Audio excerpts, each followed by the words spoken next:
لو نفسك تدخل عالم الموتوسيكلات ومش عارف تبدأ منين، الفيديو ده معمول علشانك. النهارده هكلمك عن ارخص 6 موتوسيكلات ينفع تبدأ بيهم في مصر، 3 صيني و3 ياباني، واقول لك المميزات والعيوب وايه الانسب ليك. قبل ما نبدأ خليني اعرفك حاجة مهمة، الاختيارات دي كلها من رأيي الشخصي، وكمان حبيت انه يكون في بايك من كل فئة، نيكد بايك وادفنشر بايك او بايك عالي يعني، وريسنج في الطريق. كمان الترتيب عشوائي ملوش علاقة بمين أحسن من مين. وطبعا لو أنت بتفكر تشتري موتوسيكل أو سكوتر من اللي هنتكلم عنهم النهاردة أو حتى موديلات تانية، هتلاقي كل الموديلات موجودة في موقع موتور جراج بالمواصفات والأرقام الرسمية، وكمان إكسسوارات وسيفتي وزيوت وكل اللي ممكن تحتاجه في الموتوسيكلات هتلاقيه في مكان واحد.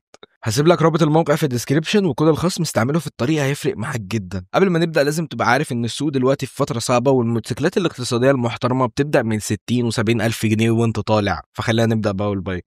بينيلي تي ان تي 150. بينيلي شركه بتعمل موتوسيكلات بجوده كويسه، وتي ان تي واحده من انجح الموتوسيكلات الصيني في مصر دلوقتي. بيجي بموتور 150 سي سي بيطلع حوالي 13 حصان، في منه نسختين، واحده كربراتير وواحده انجكشن، الاتنين كويسين بس الكربراتير من رايي احسن. مناسب للمشي جوه البلد، مش بتاع طرق سريعه قوي، ووزنه كمان متوسط، مش تقيل ومش خفيف قوي. وكمان في فرامل سي بي اس، وده بيحسن من الفرمله بشكل كبير وبالذات للمبتدئين. قطع الغيار مش متوفره قوي، يعني في اماكن مش هتلاقي فيها قطع الغيار، وفي اماكن تانية هتلاقي فيها لو دورت شويه. طيب مميزات البايك ده كتير وحلوه، مش هتلاقيها في موتوسيكلات تانية كتير بنفس السعر، زي المساعد المقلوب قدام المحترم، والمساعد ورا وسطي، وده اللي بيديك ثبات ممتاز على الطريق. والخامات، وركز في نقطه الخامات دي، لان السوق مليان موتوسيكلات كتير شكلها حلو وسعرها رخيص، لكن خاماتها وحشه قوي ومش بتستحمل وبتتكسر وبتبوظ على طول حتى قبل 5000 كيلو. الموتوسيكل ده خامته حلوه جدا وبتعيش، وتصميمه كويس.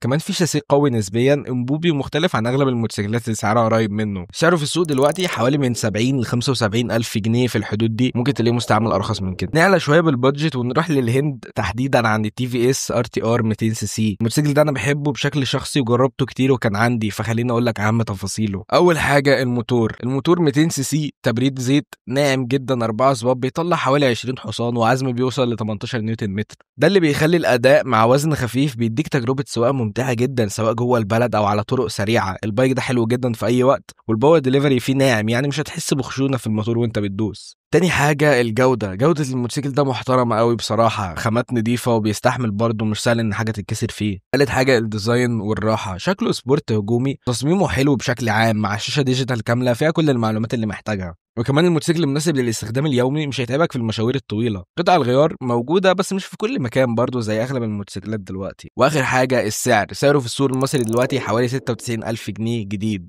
وده رقم يخليه منافس قوي جدا لاي موتوسيكلات في الفئه دي بنفس السعر تقريبا، خصوصا انه يجمع ما بين اداء معقول واعتماديه عاليه. بصراحه الاباتشي 200 يعتبر واحد من افضل الموتوسيكلات اللي بتديك قيمه مقابل سعر في مصر دلوقتي. خلينا نروح لتوب الموتوسيكلات الصيني في مصر حاليا، وهو من شركه زونتس، هو الزونتس تي 350. الموتوسيكل ده ادفنشر تورنج حقيقي، مش مجرد نسخه صيني متواضعه. بيجي بموتور 350 سي سي، واحد سلندر، بيولد حوالي 38 حصان، وعزم 32 نيوتن متر، مع نظام تبريد ميه. والارقام دي تحطه مع منافسه مع موتوسيكلات تانية اكبر واغلى منه بشويه حلوين. الميزه الكبيره في تي 350 هي التكنولوجيا اللي بتحطها زونتس في كل موديلاتها، تشغيل بصمه من غير مفتاح، شاشه كامله كبيره وفيها بلوتوث وشكلها واضح جدا، وفي تراكشن كنترول وي بي اس، وفي اي سي يو بيقيس حاجات كتير زي الحراره وضغط الكاوتش، وتكنولوجيا تانية كتير مش هتلاقيها غير في البايك ده في نفس رينج السعر.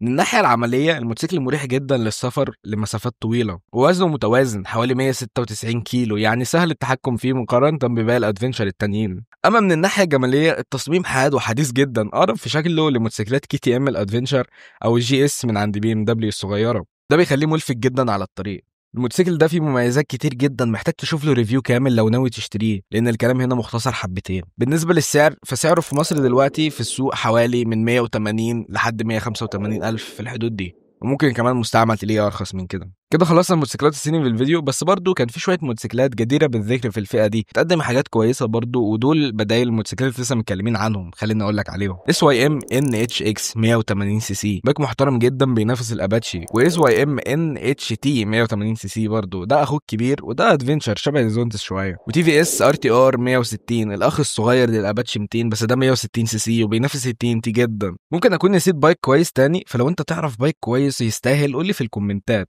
وكمان عرفوني في الكومنتس لو حابين نعمل فيديو زي ده بس للسكوترات. دلوقتي خلصنا اول جزء في الفيديو، خلينا نخش في التقيل وهو جزء الموتوسيكلات الياباني. هقول لك على 3 موتوسيكلات ياباني قويه وبتدي لك قيمه كويسه جدا مقابل الفلوس. اول واحد بايك انا بحبه جدا جدا جدا، سوزوكي جي اس ار 600 او زي ما في ناس بتحب تسميه بيبي كينج، وبالذات في الجيل الاول من موديلات 2006 لحد 2010. البايك ده انا شايف انه احسن 600 سي سي في رينج السعر بتاعه. خليني اقول لك ليه. اولا البايك بيجي بموتور 600 سي سي نفس بتاع الجيكسر 600، وده اللي بيخلي اداء البايك ده في حته تانية، كانك راكب ريس لكن من غير فبري كتير، بس متظبط اكتر للاستخدام اليومي. فالموتور ده بيطلع حوالي 98 حصان وعزم يوصلك لسرعه قصوى 230 كيلو متر في الساعه تقريبا، مع تصميم جامد. وانا شايف انه احسن من الهورنت لاكتر من سبب، واولهم ان البايك ده بدا سنه 2006، وده اللي سمح لسوزوكي انها تشوف اخطاء هوندا في الهورنت وتصلحها هنا. فالبايك ده بيجي بعداد غيارات، الهورنت لا، وبيجي بعداد نص ديجيتال ونص عادي، الهورنت لا، فرامل احسن مع اي بي اس والهورنت لا برضه. ممكن الهورنت يكسب في حته قطع الغيار متوفره اكتر، بس برضه في مميزات تانية مش موجوده في الهورنت. بس من الاخر ده مش فيديو مقارنه، ممكن نبقى نعمل فيديو بعدين نقارن ما بينهم. النقطه المميزه في الموتوسيكل ده انه متوازن جدا، مش محتاج خبره ضخمه زي السوبر سبورت، وبرضه مش ضعيف يخليك تزهق منه. كمان شكله العدواني والتصميم لسه بيخلي ناس كتير تقع في حبه لحد النهارده وما يبقاش باين عليه العمر. لو جينا نتكلم عن السعر، فالجي اس ار 600 في السوق المستعمل حاليا بيتراوح من 140 لحد 230 الف جنيه حسب الحاله والموديل. يعني باختصار قوه زائد سعر معقول زائد اعتماديه يابانيه بيساوي صفقه ممتازه لاي حد عاوز يبدا ببايك جد او يعمل ابجريد.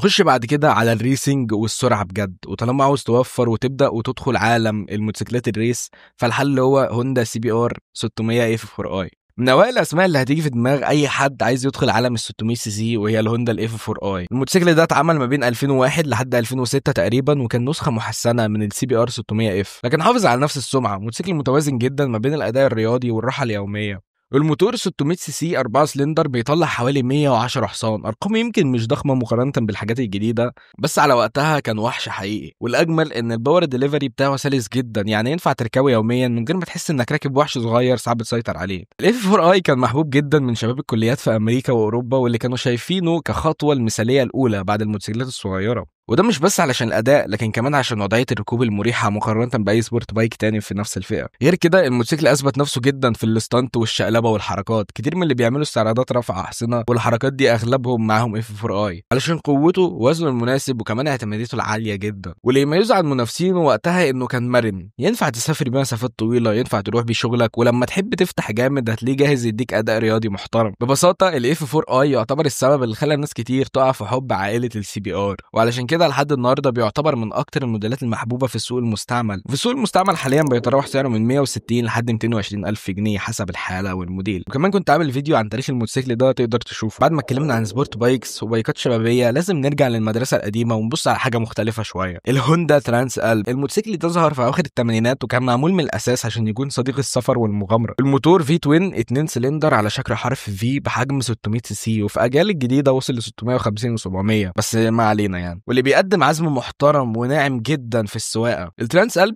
اتعرف انه مش مجرد ادفنشر للمنظره وخلاص، لكنه فعلا بيستحمل السفر الطويل والطرق الوعره وحتى شوارع المدينه. واللي بيميزه ان تصميمه كان سابق عصره، فرامل ديسك ورا وقدام، سسبنشن طويل، وتانكي كبير يخليك تسافر مسافات طويله من غير قلق. كمان كان عنده وضعيه ركوب مريحه تخلي الرحلات الطويله ممتعه بدل ما تكون متعبه. الترانس الب كان البدايه الحقيقيه لفئه هوندا اللي طورتها بعد كده لاساطير زي الافريكان توين. ده يخليه بايك اي حد بيحب المغامره والسفر مستحيل ما يعديش عليه قبل كده وما يكونش سمع عنه. بالنسبه للسعر، الترانس الب مش منتشر قوي في السوق المصري زي البايكات الياباني الكلاسيك التانية، لكن النسخ المستعمله بتبدا غالبا من 120 لحد 180 الف جنيه حسب الحاله والموديل. ممكن توصل لمستويات اعلى لو حاله الموتوسيكل نادره او لو معمول له ريستوريشن كامل، وده بيخليه من الاختيارات المناسبه جدا لاي حد عايز بايك ادفنشر تورينج بسعر معقول مقارنه بمنافسين اوروبيين اغلى بكتير. ممكن كمان اكون نسيت بايكات تانية قويه وتستاهل فعلا، فقول لي عليها برضو في الكومنتس لو انت تعرف حاجه منهم. وفي الاخر النهارده شفنا 4 شخصيات مختلفه من عالم الموتوسيكلات، الاقتصادي اللي يخليك تبدا بسهوله زي التي ان تي والاباتشي، الوحش الرياضي المتوسط الجي اس ار 600، الكلاسيك اللي علم جيل كامل زي الهوندا اف 4 اي، والمستكشف اللي بيوريك عالم جديد زي الهوندا ترانس الب. وده يورينا قد ايه الموتوسيكلات مش مجرد وسيله مواصلات وخلاص، لكن كل واحده فيهم ليها شخصيه وروح بتختارها على حسب انت مين وبتدور على ايه. لكن السؤال الحقيقي، لو انت معاك المفتاح بتاع كل الموتوسيكلات دي دلوقتي هتختار انهي واحد وتركبه؟ اكتبوا لي في الكومنتس رايكم، وما تنساش تعمل لايك وسبسكرايب عشان الفيديو اللي جاي هنغوص اكتر في عوالم بايكات تانية ممكن ما كنتش تتخيل قصتها. وشكرا على المشاهدة.